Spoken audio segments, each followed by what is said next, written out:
Seguimos con el módulo 11 de Matemáticas 4. Ahora vamos a ver cómo, dado el logaritmo de un número, vamos a obtener el número. Por ejemplo, si nos dicen que el logaritmo de un número es 2.8126, ¿cuánto vale n? Ese es el tipo de preguntas. Para responder esto, vamos a utilizar lo que es la tabla de antilogaritmos.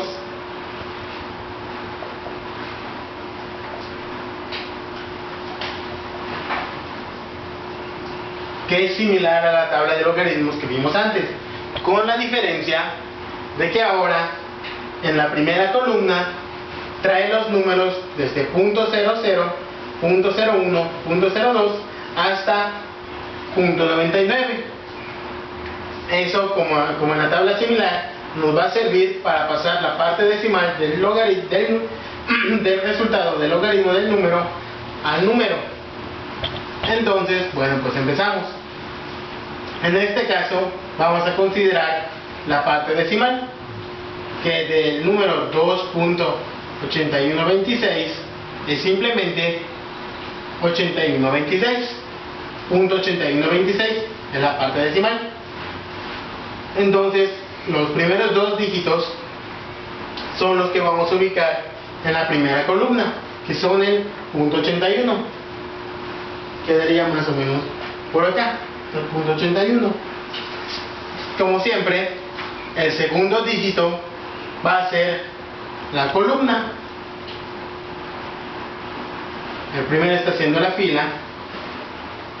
Entonces nos iríamos a la columna 2, que sería esta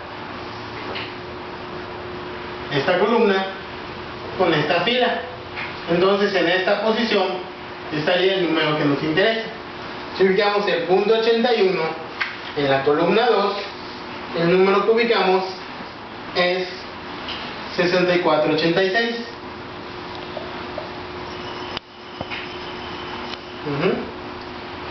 Sin punto decimal. Ahora bien, como también conocemos el cuarto dígito, pues este número lo ubicamos en las últimas columnas.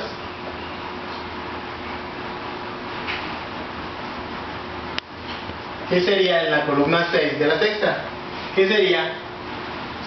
En la columna 6, otra vez en la fila 27, y el número que queda en esta posición, que sería el número 9.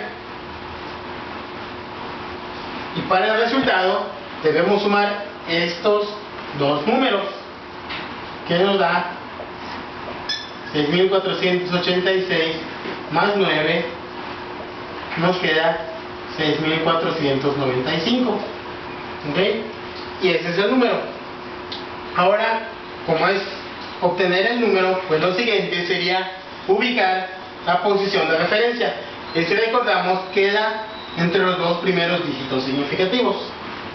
Ahora lo siguiente es fijarnos en la característica del logaritmo, que en este caso era 2.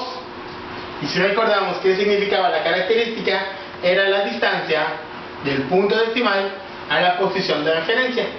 Y como es positivo, nos debemos mover en sentido de los números positivos, que es hacia la derecha.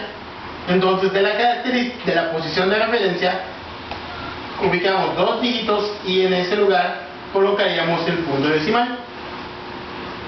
Lo que nos dice es que el logaritmo de un número n que da como resultado 2.8126, este número n es 649.5, y así es como estaríamos obteniendo el número dado el logaritmo de un número.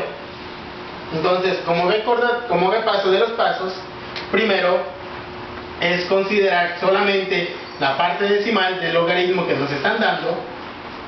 Los dos primeros dígitos nos dicen la fila en la tabla de antilogaritmos, y el tercer y cuarto dígito nos dicen las columnas de los números, y en esas posiciones debemos sumar los números que aparecen, como en este caso, y eso nos da cierto número. Luego deberíamos ubicar la posición de referencia y en base a la característica del número que nos están dando, ubicamos el punto decimal, que es 2 posiciones en este caso hacia la derecha, y fue como obtuvimos 649.5, y así es como se obtiene el número del cual se sacó el logaritmo.